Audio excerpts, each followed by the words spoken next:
In the deepest part of the sea stood the palace of the Sea King. And he had 6 daughters. They played in the garden all day long. Unlike the other princesses, the youngest was quiet and brooding. And her name was the Little Mermaid. Most of all, she loved listening to stories about the world of people.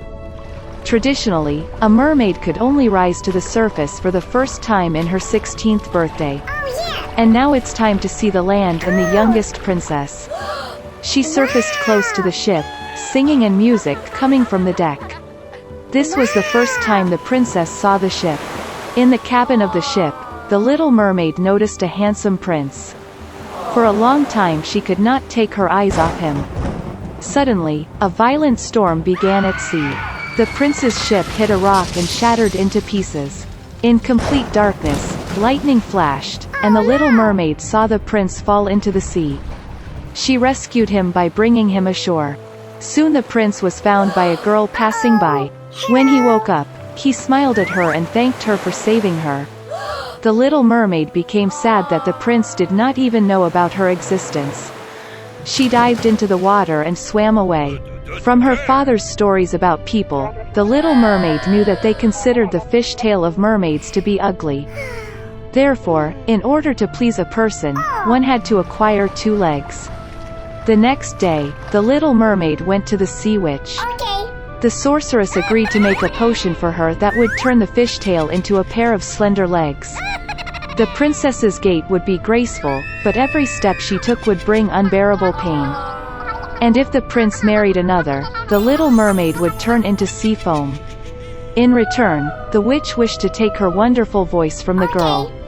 The princess was ready for anything to be close to the prince, and she agreed. Having sailed to the prince's palace at night, the Little Mermaid drank a magic drink. A sharp pain shot through her and she passed out. Waking up in the afternoon, the girl saw the prince in front of her, and lowering her eyes, found 2 legs instead of a fishtail. The prince tried to find out who she was and how she got here, but the Little Mermaid could not speak. Despite her airy gait and beautiful dancing, she felt terrible pain in her legs. The prince became more and more attached to the Little Mermaid, but still treated her like a cute little child. It never entered his head to make her his wife. Once the prince admitted that his heart is occupied by the one who saved him long ago on the shore, and they are going to get married. The Little Mermaid was very upset, but could not tell him the truth. When it was time for the wedding, the prince invited the Little Mermaid to go with the newlyweds on a honeymoon trip. A luxurious honeymoon tent is spread out on the deck of the ship. The Little Mermaid had one last evening left to be with the one for whom she left her home, gave her wonderful voice and endured endless torment every day. But he didn't even notice them. When silence fell on the ship, the Little Mermaid sat on the deck and waited for the first rays of the sun. Suddenly, near the ship, she noticed her sisters. They tearfully asked the witch to help save the princess from death. The sorceress gave them a sharp knife, with which the Little Mermaid was to pierce the heart of the prince. A drop of his blood would turn her legs into a tail, and she could return to the sea. The Little Mermaid looked into the tent, and saw there a sleeping couple in love. She did not find the strength to take the prince's life, and threw the dagger into the sea. With grief, the Little Mermaid threw herself into the water. But the kindness of the princess melted the heart of the wicked witch. The sorceress cancelled her spell, and the Little Mermaid again had a fishtail instead of human legs. Once upon a time, there lived a poor widow, and she had a son, Jack, and a cow, Belyanka. The cow gave milk every morning, and the mother and son sold it in the bazaar, and that was how they lived.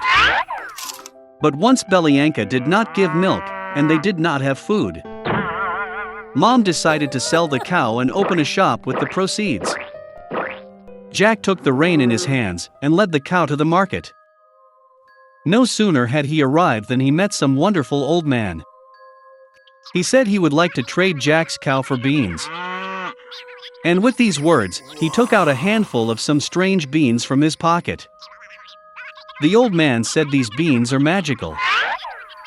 They need to be planted in the evening, and by morning they will grow to the very sky. Jack became very interested and agreed. The boy came home early. Mother was very angry that he gave the dairy cow in the whole neighborhood for a handful of some nasty beans. But Jack remembered the old man's words and decided that there was nothing to do, and planted beans in the yard. He went up to his attic sad, and fell asleep. In the morning, Jack woke up and saw something like a large tree in the yard. And this, it turns out, his beans sprouted, and the huge stem continued to grow upward until it grew to the sky. Jack jumped onto the stem and climbed up like a ladder. He climbed and climbed and climbed and climbed until, at last, he reached the sky.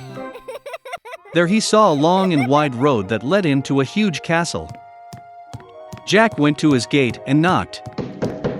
The gate opened, and a tall woman stood on the threshold. Stuttering with fear, the boy asked for something for breakfast. The giantess let him in, but warned him not to catch the eye of her husband, because he is a cannibal. She took Jack to the kitchen. But before he had time to eat even half of his breakfast, suddenly the whole house shook from someone's steps. The boy was not taken aback and instantly jumped into the furnace. And at that very moment, the cannibal entered the room.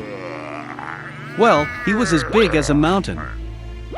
The cannibal took out 2 bags of gold from a huge chest and sat down to count the coins. He counted and counted, finally began to nod off, and began to snore. Then Jack quietly climbed out of the oven, crept past the cannibal, grabbed 1 bag of gold, and rushed to the beanstalk. He threw the bag down, and he began to go down the stem lower and lower, until, finally, he found himself at his house. Jack told his mother everything that had happened to him, and handed her a bag of gold. They began to live on the money that was in the bag. But eventually the sack was empty and Jack decided to try his luck one more time at the top of the beanstalk. One fine morning, he got up early and climbed a beanstalk. The man-eater's wife stood at the threshold of the huge castle. She said that she would not let him in, because the last time her husband had lost a bag of gold. But all the same, she took pity on the poor boy, and let him into the castle. Suddenly the footsteps of a giant were heard, and Jack again hid in the furnace. The cannibal entered and told his wife to bring the hen that lays the golden eggs. The giantess brought it, and the ogre ordered the chicken to lay. And she laid the golden egg. The pleased giant began nodding and snoring. Then Jack climbed out of the oven, grabbed the golden chicken, and rushed to the beanstalk. The boy returned home. He showed his mother a wonderful chicken, and they began to live selling golden eggs. But soon it seemed to Jack that this was not enough. And he again decided to try his luck at the top of the beanstalk. This time the boy climbed into the castle through the window. He jumped into a copper cauldron and hid. The cannibal and his wife entered the room. The giant smelled the boy, and they rushed to look for him in the oven. But he was not there. They searched every nook and cranny, but they didn't think to look into the copper cauldron. Desperate to search, the ogre ordered his wife to bring a golden harp and put it on the table. Under her beautiful sounds, the cannibal snored. Then Jack quietly climbed out of the cauldron, grabbed the golden harp and rushed to the door. But the harp played loudly and woke the cannibal. Jack ran at breakneck speed, leaping onto a beanstalk, and the giant in pursuit. Jack went down to his house and yelled at his mother to carry the axe. The mother ran out with an axe in her hands. The boy grabbed the axe and began to chop the beanstalk. The ogre felt the stem swing violently and stopped. Then Jack struck again with an axe and cut the beanstalk. It swayed and collapsed, and the ogre fell to the ground and crashed. From that day on, Jack and his mother never knew poverty again. But the boy was very sorry that, because of their greed, they almost paid with their lives. He promised that he would never steal again, and would work hard for the good of the family.